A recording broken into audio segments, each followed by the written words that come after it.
Parang yung si Paul, parehas na ugali. Kaya mag-jive sila. Nakakaiyak naman pala ang kwento ng buhay ni Krishna. Inalipusta ang kanyang pag-aaral, matulungan lang niya ang kanyang pamilya, kaya kahit sa pag-uuling nagawa na niya na hindi naman talaga dapat dahil pang lalaki ito na trabaho.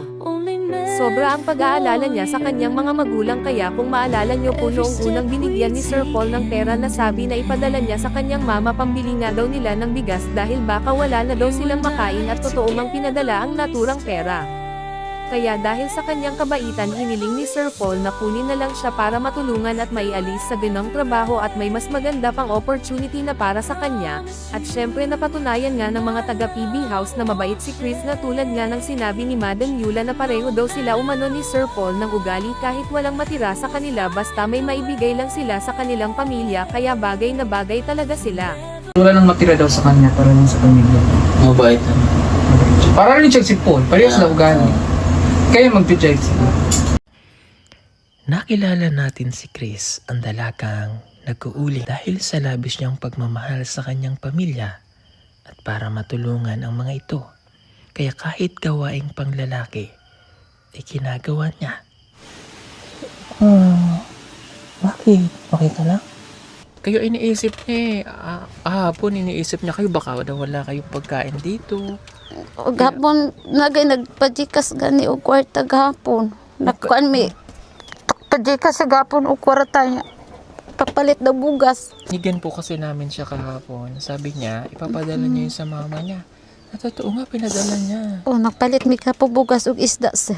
Grabe po yung pagmamahal sa inyo ng inyong anak.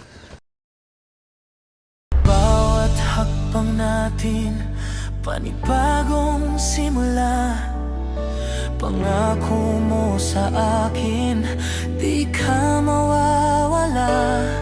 Sa mga bituin, itaga mo sa alaala. Ikaw ang aking tadhana at ngiti ng umaga. Sa iyong ganda, ako'y napapaamo. Bawat sulyap mo, tila ako'y nagbabago. Sa pagising ng umaga, ikaw ang pag-asa.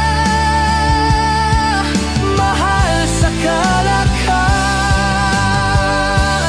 ikaw ang ligaya. Naguna kang makita at di nabibitaw, dahil anak ng saya, ikaw ang taglay na lihim. Mahal sa akin, ikaw lang